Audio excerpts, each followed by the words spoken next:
থেকে রেশনিং পদ্ধতিতে জ্বালানি তেল বিক্রির ঘোষণা প্রতিমন্ত্রী অনিন্দ্য ইসলাম অমিতের। ফিলিং স্টেশন থেকে জ্বালানি ক্রয়ের সীমা নির্ধারণ।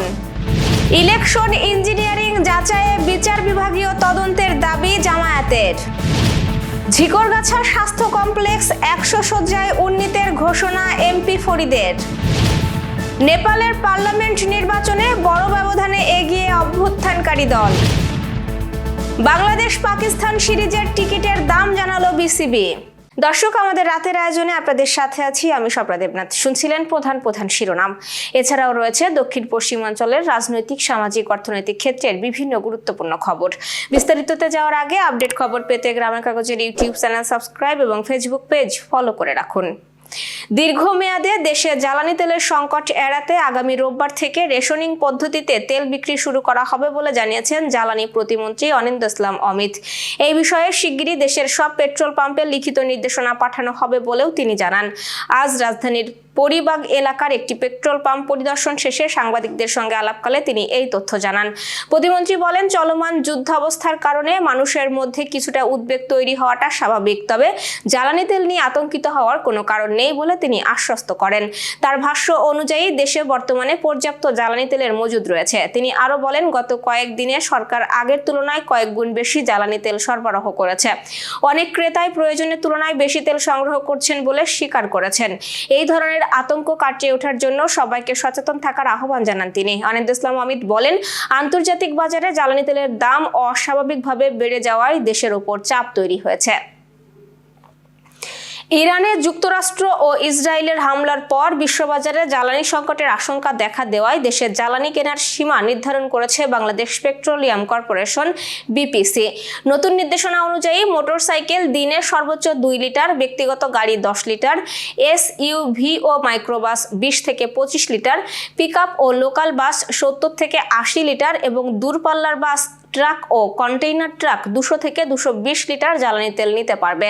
বিপিসি জানিয়েছে, অতিরিক্ত মজুদ ও আতঙ্কজনিত চাহিদা নিয়ন্ত্রণে এই সিদ্ধান্ত নেওয়া হয়েছে। তবে দেশের জ্বালানি সরবরাহ স্বাভাবিক রয়েছে এবং বর্তমান জ্বালানির দাম বাড়ানোর কোনো সিদ্ধান্ত হয়নি। ইলেকশন ইঞ্জিনিয়ারিং এ জড়িত থেকে জনগণের রায় পাল্টে দেওয়ার অভিযোগ এনে অন্তর্বর্তীকালীন সরকারের সাবেক উপদেষ্টা সৈয়দা রিজওয়ানা হাসান ও পররাষ্ট্রমন্ত্রী খলিলুর রহমানকে জিজ্ঞাসাবাদের দাবিতে বিক্ষোভ মিছিল ও প্রতিবাদ সমাবেশ করেছে বাংলাদেশ জামায়াতে ইসলামী। আজ দুপুরে রাজধানীর বায়তুল মোকাররম জাতীয় মসজিদের উত্তর গেটে এই বিক্ষোভ মিছিল অনুষ্ঠিত হয়। এ সময় দলের সেক্রেটারি জেনারেল অধ্যাপক মিয়া গোলাম পরোয়ার বলেন, ত্রয়োদশ জাতীয় সংসদ নির্বাচনের সারা দিন উৎসবমুখর পরিবেশে ভোট গ্রহণ শেষে ভোট গণনা থেকে শুরু করে ফলাফল ঘোষণা পর্যন্ত প্রতিটি স্তরে ইঞ্জিনিয়ারিং করা হয়েছে। তারা ভেবেছে তাদের ইঞ্জিনিয়ারিং জনগণ বুঝতে পারবে না, কিন্তু নির্বাচন পরবর্তী 3 সপ্তাহের ব্যবধানে তারা নিজেরাই ইলেকশন ইঞ্জিনিয়ারিং এর কথা স্বীকার করছে।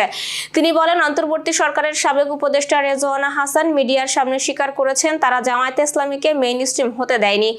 সাংবাদিকদের পাল্টা প্রশ্নে রিজওয়ানা বলেন, তারা সংসদে বিরোধী দলে থাকলেও তাদের আমরা মেইন স্ট্রিমে আসতে দেইনি।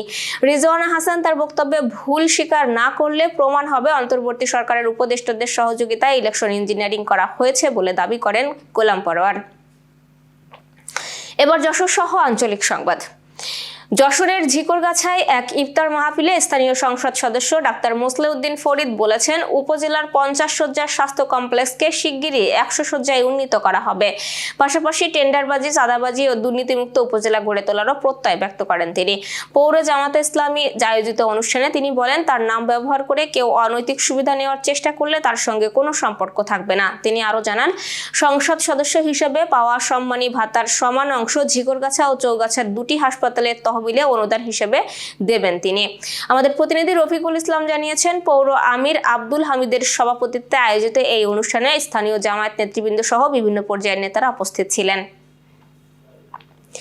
যশোর ভ্যাসপা কমিউনিটির আয়োজনে ইফতার মাহফিল অনুষ্ঠিত হয়েছে। আজ বিকেলে পুরাতন কসবা পুলিশ লাইন কদমতলায় সংগঠনের কার্যালয়ে এই আয়োজন হয়। ইফতার মাহফিলে উপস্থিত ছিলেন সংগঠনের সভাপতি আল হেলার, সহসভাপতি শহীদ হাওলাদার, সাধারণ সম্পাদক আব্দুর রাজ্জাক, নাফিউল ইসলাম, তারিক এনাম সহ অন্যরা।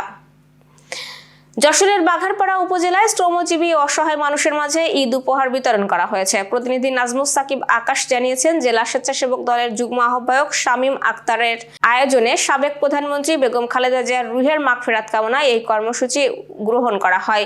আজ বিকেলে উপজেলা সদরের চৌরাস্তা মোড়ে শুরু হওয়া এই কর্মসূচিতে 500 শ্রমজীবী মানুষের মাঝে সেমাই, চিনি, গুঁড়া দুধ, ছোলা, আলু, পেঁয়াজ ও মুড়ি সহ ঈদ উপহার বিতরণ করা হয়।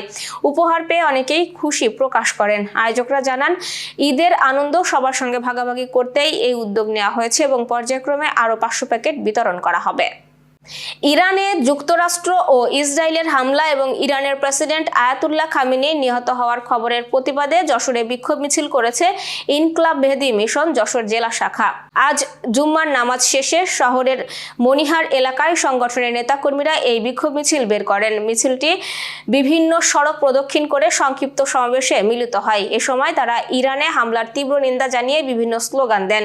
সমাবেশে বক্তারা বলেন, যুক্তরাষ্ট্র ও ইসরায়েলের হামলা আন্তর্জাতিক আইন ও মানবাধিকারের পরিপন্থী। তারা অবিলম্বে এই ধরনের হামলা বন্ধ এবং মধ্যপ্রাচ্যে শান্তি প্রতিষ্ঠার দাবি জানান। সুনামগঞ্জ পৌর শহরের মল্লিকপুর এলাকায় মাদক ও জুয়ার বিরুদ্ধে প্রতিবাদ সভা অনুষ্ঠিত হয়েছে। আমাদের প্রতিনিধি মুশফিকুর রহমান স্বপন জানিয়েছেন, আজ জুম্মার নামাজের পর নতুন বাস স্টেশন এলাকায় কেন্দ্রীয় জামে মসজিদের সামনে মল্লিকপুর হিলফুল ফুজুল যুব সংঘের আয়োজনে এই প্রতিবাদ সভা অনুষ্ঠিত হয়। সভায় মল্লিকপুর কেন্দ্রীয় জামে মসজিদের সভাপতি আব্দুল মতির সভাপতিত্বে এবং সংগঠনের সভাপতি সাব্বির আহমেদের সঞ্চালনায় বক্তব্য রাখেন জেলা প্রাথমিক শিক্ষা অফিসের সহকারী পরিদর্শক মনিরুজ্জামান সহ অন্যরা। আন্তর্জাতিক সংবাদ। নেপালের পার্লামেন্টে নির্বাচনে বড় ব্যবধানে এগিয়ে রয়েছে দেশটিতে সাম্প্রতিক গণ অভ্যুত্থানে নেতৃত্ব দেওয়া রাষ্ট্রীয় স্বতন্ত্র পার্টি আরএসপি। আজ শুক্রবার প্রাথমিক ফলাফল অনুযায়ী আরএসপি 105টি আসনে এগিয়ে রয়েছে। ইতোমধ্যে একটি আসনে জয় নিশ্চিত করেছে দলটি। নেপালি কংগ্রেস এখনো পর্যন্ত একটি আসনে জয় পেয়েছে এবং 10টি আসনে এগিয়ে রয়েছে। এছাড়া সিপিএন ইউএমএল 12টি আসনে এবং নেপালি কমিউনিটি পার্টি 10টি আসনে এগিয়ে আছে। অন্য দলগুলোর মধ্যে শ্রম সংস্কৃতি পার্টি 4টি আসনে এবং রাষ্ট্রীয় প্রজাতন্ত্র পার্টি ও জনতা সমাজবাদী পার্টি নেপালের একটি করে আসনে এগিয়ে রয়েছে। পাশাপাশি দুজন স্বতন্ত্র প্রার্থী নিজ নিজ আসনে এগিয়ে আছেন।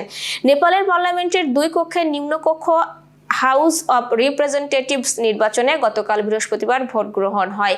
275 সদস্যের আইনসভায় 165 জন সরাসরি এবং 110 জন সংখ্যানুপাতিক প্রতিনিধিত্বের মাধ্যমে নির্বাচিত হবেন। Renaissance hospital and diagnostic centre. রেনেসাতেই মিলছে কম খরচে উন্নত সেবা, তাই নিশ্চিন্তে আমাদের সেবা নিন, সুস্থ থাকুন। Renaissance hospital and diagnostic centre, সদর হাসপাতাল মোড়, দরাটানা যশোর। দর্শক, শেষ করব খেলার সংবাদ দিয়ে। 3 ম্যাচের ওয়ানডে সিরিজ খেলতে আগামী 9 মার্চ বাংলাদেশে আসছে পাকিস্তান ক্রিকেট দল। 11 মার্চ শুরু হবে সিরিজ, 13 মার্চ দ্বিতীয় ও 15 মার্চ অনুষ্ঠিত হবে তৃতীয় ম্যাচ। সবগুলো ম্যাচই হবে মিরপুরের জাতীয় স্টেডিয়ামে। এই সিরিজের ম্যাচ দেখা যাবে সর্বনিম্ন 200 টাকায়। এক বিবৃতি দিয়ে বিসিবি আজ টিকিটের দাম প্রকাশ করেছে। ইস্টার্ন গ্যালারির টিকিটের দাম 200 টাকা, 400 টাকায় কেনা যাবে নর্দার্ন গ্যালারির টিকিট। একই দাম নির্ধারণ করা হয়েছে শহীদ আবু সাইদ স্ট্যান্ডের টিকিটের। ক্লাব হাউস সাউথ ও নর্থ 2 ক্যাটাগরির টিকিট 600 টাকা করে। 1000 টাকা কেনা যাবে ইন্টারন্যাশনাল গ্যালারি নর্থ ও সাউথের টিকিট। 1200 টাকা দাম ইন্টারন্যাশনাল লাউঞ্জের টিকিটের। সর্বোচ্চ 2000 টাকা দাম গ্র্যান্ড আপার ও লোয়ার স্ট্যান্ডার্ড টিকিটের।